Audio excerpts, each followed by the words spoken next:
Hello বন্ধুরা, দেখুন আজকে আমাদের নতুন আইটেম ইলিশ বিরিয়ানি বানানো হচ্ছে। আপনারা রেসিপিটা অবশ্যই দেখুন, দেখে যদি ভালো লাগে অবশ্যই একটা লাইক কমেন্ট শেয়ার করবেন। কিভাবে বানাচ্ছি একটু দেখুন। বিরিয়ানির জন্য কি কি আইটেম পদ্ধতি রেখেছি দেখুন। এই যে চাল ভিজিয়ে রেখেছি, বেরেস্তা করে রেখেছি পেঁয়াজের, সাথে ধনেপাতা আছে, কাঁচা লঙ্কা আছে, মাছেতে নুন হলুদ মেখে রেখেছি ইলিশ মাছে। এটা হচ্ছে কেশর দুধ, এই আলু, এই টমেটো পেস্ট করে রেখেছি, পেঁয়াজ টমেটো পেস্ট করে রেখেছি, এই যে গোলাপ জল, এতর জল, আদা রসুন পেস্ট, বিরিয়ানি মশলা, এই সমস্ত মশলা যা যা লাগে সমস্ত রেডি করে রেখেছি। এবার আস্তে আস্তে আপনারা দেখতে থাকুন কিভাবে বানাচ্ছি। প্রথমে মাছটা ভেজে নেব।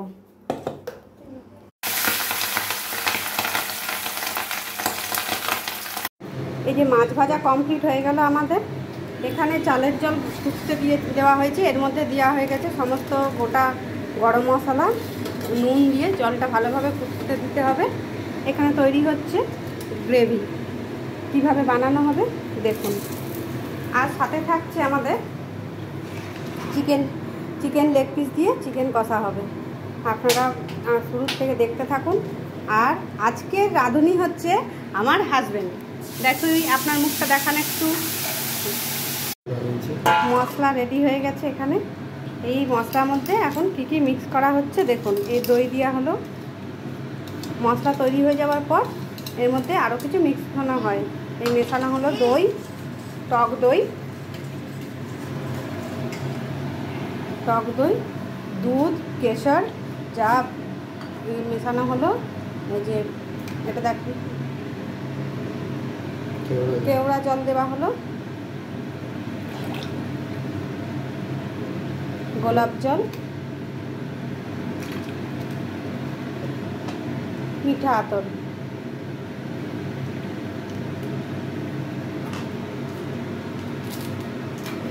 বিরিয়ানি, যেহেতু বিরিয়ানি বানাচ্ছি, বিরিয়ানি মশলা তো অবশ্যই যুক্ত করতেই হবে। এই যে বিরিয়ানি মশলা দেওয়া হচ্ছে।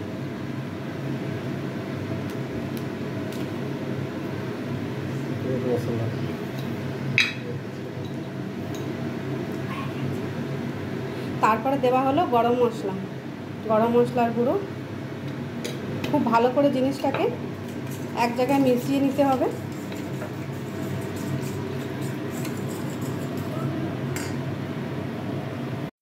জল খুব ভালোভাবে ফুটে গেছে দেখুন। এর মধ্যে এবারে চালটা ছেড়ে দেওয়া হবে। দেখুন চাল সিদ্ধ হয়ে গেছে পুরোপুরি। এবারে চালটা সাজিয়ে দেবো সুন্দর করে, দেখতে থাকুন।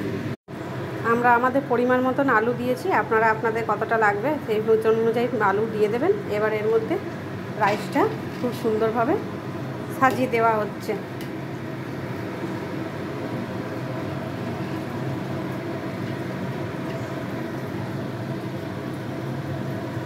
এক এক করে সমস্ত জিনিসকে খুব ভালোভাবে সাজিয়ে দিতে হবে। এই যে ইলিশ মাছের পিস, যেহেতু ইলিশ বিরিয়ানি, ইলিশ মাছের পিসগুলোকে খুব ভালোভাবে সাজিয়ে দিতে হবে উপরে।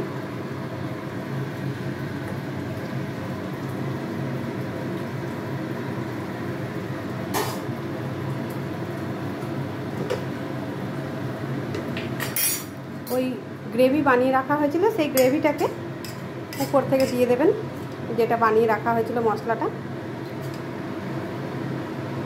খুব সুন্দরভাবে ছড়িয়ে দিতে হবে।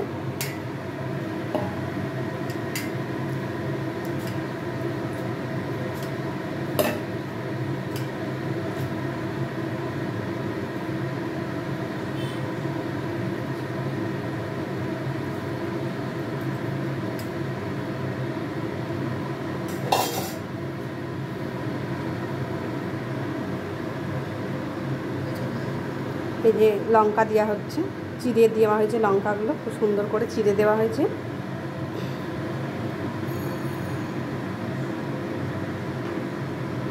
তারপর টমেটোর কুচি খুব ভালোভাবে সাজিয়ে দিতে হবে উপর থেকে।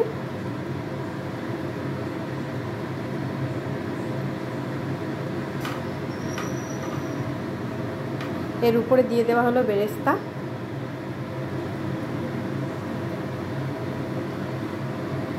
ধনেপাতা,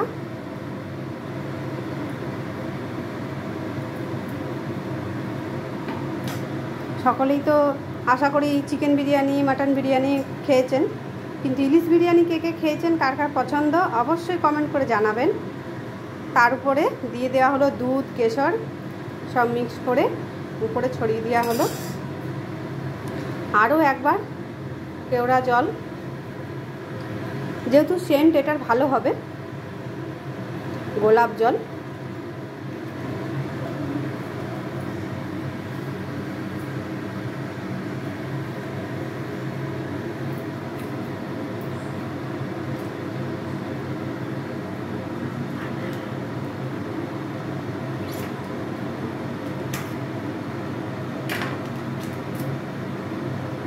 ঘি,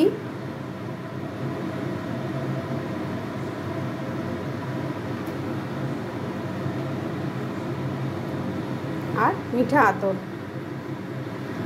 খুব সুন্দর করে জিনিসগুলোকে সাজাতে হবে, প্রত্যেকটাকেই ভালো পরিমাণ মতন দিতে হবে। তারপর এই যে উপর থেকে আবার একবার দেওয়া হচ্ছে বিরিয়ানি মশলা। অবশ্যই ইলিশ মাছ ভেজে নেওয়ার সময় যে তেলটা বাঁচে সেই তেলটা উঠিয়ে রাখবেন। এইটা উপর থেকে অতি অবশ্যই দিতে হবে। তেলটা, ইলিশ মাছ ভাজার তেলটা আমরা তুলে রেখেছিলাম, সেটা দেওয়া হলো। অ্যাকচুয়ালি ইলিশ মাছ ভাজার তেলটা খুবই স্বাদের হয়। দম দেওয়ার জন্য এইভাবে আটা লাগিয়ে নেবেন থালা, খুব সুন্দর করে ঢাকনাতে দিয়ে এইভাবে এবারে ঢেকে দেবেন। খুব সুন্দর করে চেপে দেবেন জিনিসটাকে, যাতে কোনো দিক থেকে না হয়। এবার আস্তে করে গ্যাস চালিয়ে দিয়ে তাকে দমে দিয়ে দিতে হবে। একদম লো ফ্লেমে দিয়ে দিন গ্যাসটা, আর আস্তে আস্তে দমে হোক। আমাদের বিরিয়ানি রেডি হয়ে গেল, ইলিশ বিরিয়ানি। জাস্ট কালারটা দেখুন, বিরিয়ানির কালারটা দেখুন। এইভাবে তৈরি করে একবার অবশ্যই খেয়ে দেখবেন। হ্যালো গাইস, দেখুন এবারে আমাদের বিরিয়ানি রেডি হয়ে গেছে। কত সুন্দর করে সাজানো হয়েছে ডিশটা, একবার দেখুন। অবশ্যই লাইক, কমেন্ট, শেয়ার করবেন ভালো লাগলে। জাস্ট অসাধারণ। অবশ্যই বাড়িতে একবার ট্রাই করে দেখবেন। আজকের স্পেশাল কুক আমার হাজব্যান্ড। এই যে দেখুন কি সুন্দর বানিয়েছে জিনিসটা, জাস্ট দেখুন।